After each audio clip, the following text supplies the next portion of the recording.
Welcome back everyone. So in today's video we'll be unboxing the MI Home Security Camera 360 1080p. So this is the packaging as you see here, and it has some key features mentioned on the front. That is the AI motion detection alert and also the night vision and all stuff. So this is a pretty basic packaging, and on the left you have the labeling and all stuff. On the back you have some extra details and nothing on the bottom and the top. So let's just quickly open this and see what we get inside it.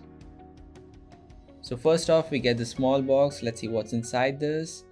So you get the power adapter and the cable here. So this camera has to be connected to the power source all the time.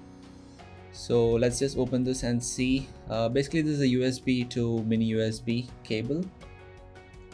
Let's see how long is this and the quality of it. The quality seems pretty good and it's pretty long also, as you can see here.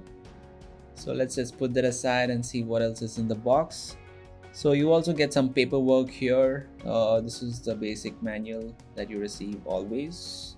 And you also get this QR code that's basically for downloading the app. And then you have also this wall mount. So this is basically to fix it to the wall or the roof.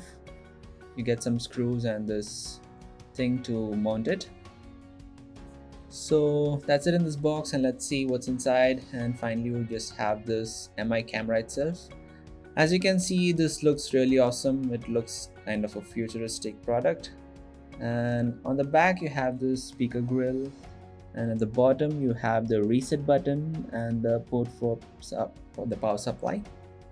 So this is the thing I told you before, to mount it to the wall or the roof.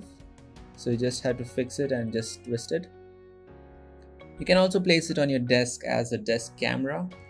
So once you push this to the top, you actually reveal a port for the memory card. So you can place your memory card in this. This is basically for storing your videos. And this actually turns in 360 degrees, and also it has a vertical and a horizontal movement that can be controlled using the app. So that's it for this video. In the next one I'll be showing you the sample videos and the mobile app basically. So that's it. Stay tuned for more videos, guys.